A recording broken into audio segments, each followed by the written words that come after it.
पुंडलिकासाठी म्हणतात की भक्त पुंडलिका भेटे परब्रह्म आले गा, मग पुंडलिकासाठी हा विठ्ठल इथं आला असं म्हणतात, त्याच्याबद्दल काय? पुंडलिकाच्या भेटीसाठी तो इथं आला ही कथा पुराणांमध्ये आहे, लोकमानसात आहे, ही लोककथा पण आहे, जनकथेचा आधार पण हिला आहे, लोकांमध्ये असं बोललं जातं. पुंडलिक नावाचा जानू, देव नावाचा एक ब्राह्मण आणि सत्यवती नावाची एक माता हे पंढरपूर क्षेत्रीच राहत होते आणि त्यांचा हा एकुलता एक मुलगा. आता या जानू विषयी आणि सत्यवती विषयी दोन मिथक आहेत. एक कोणी म्हणतात ते कोळी होते, कोणी म्हणतात ते ब्राह्मण होते. त्यांना हा एकुलता एक मुलगा लाडाकोडात वाढलेला, पण लाडानं थोडा बिघडलेला.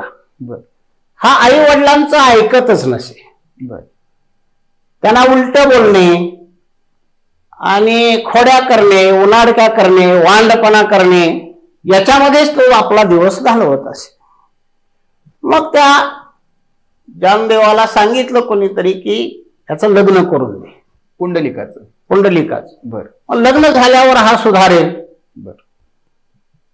त्याचं लग्नही करून दिलं, परंतु तो बायकोच्या इतका आहारी गेला की त्याचा फायदा आई वडिलांना काहीच झाला नाही. मग आई वडील एक दिवशी वैतागले आणि ते काशी यात्रेसाठी निघून गेले. काशी यात्रेला निघून गेल्यावर पुंडलिक एकटा पडला आणि काही दिवसानं सर्व गावातली बरीचशी मंडळी सुद्धा काशीला जायला निघाली. पुंडलिक आश्चर्यचकित झाला, सगळेच काय जात आहेत काशीला, काय असतं काशीला? मग लोकांनी कुणी त्यांच्या त्याच्या बुद्धीप्रमाणे सांगितलं की काशीला गंगा आहे, काशीला यमुना आहे, त्या दोघींचा तिथं संगम आहे, तिथं आंघोळ केल्यावर पुण्य मिळतं आणि तिथं जत्रा भरते, लोक येतात, मजा येते. आणि मग हा मजा आहे तिथं येते म्हणून हा सुद्धा काशीला गेला. मग काशीला गेल्यानंतर काय झालं की रस्त्यामध्ये कुकुटमुनी नावाचे एक ऋषी होते. त्या ऋषीच्या आश्रमामध्ये काही पंथस्थ किंवा वारकरी, यात्रेकरी तिथं थांबत असत. हाही त्या ठिकाणी थांबला. हा झोपला होता. पहाटे याला जाग आली तर 3 अतिशय कुरूप स्त्रिया झाडून काढतायत, स्वच्छता करतायत. हा झोपेत होता, झोपेतनं उठलं, त्याने हे पाहिलं. त्याला थोडं आश्चर्य वाटलं.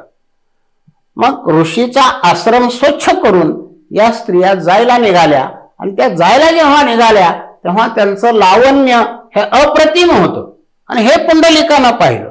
अरे, त्याला विचार पडला की आल्या त्या वेळेला ह्या कुरूप होत्या आणि जाताना किती छान दिसतायत, किती सुंदर दिसतायत, किती लावण्यवती दिसतायत.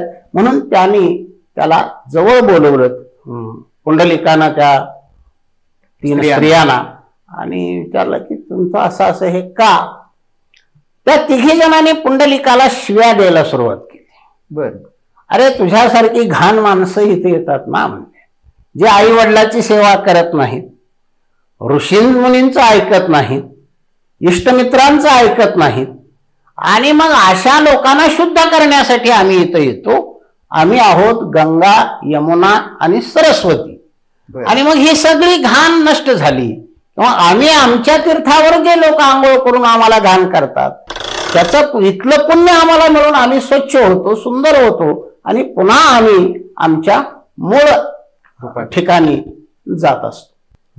त्या नद्यांचं बोलणं पुंडलिकाला इतकं लागलं की अरे, म्हणतो आपण खरंच घाणेरडे आहोत, आपण खरोखरच वाईट आहोत. आणि म्हणून तो आपल्या माता पित्यांच्या शोधात काशीला जातो, त्यांना तिथून घेतो आणि पंढरीला येतो. तिथे एक कुटी बांधतो आणि त्या कुटीमध्ये राहिलेलं आयुष्य हे आपल्या माता पित्याच्या सेवेत, जनसेवेत घालवायचं म्हणून तो त्या ठिकाणी सेवा करतो, माता पित्यांची सेवा. हा माता पित्यांची सेवा करणारा, हा लोकांविषयी तळमळ असणारा असा कोणी पुंडलिक पंढरपूर क्षेत्री आहे याचा प्रचार आणि प्रसार त्या काळी आजूबाजूच्या गावांमध्ये किंवा पृथ्वी तलावर झाला आणि ही कथा भगवंत श्रीकृष्णाच्या ही कानी गेली आणि मग त्यांनी ठरवलं की अशा पुंडलिकाला आता भेटायला हवं आणि त्याला निमित्तही होतं रुक्मिणी रुसल्याचं आणि म्हणून द्वारकेहून पांडुरंग पंढरीला आले.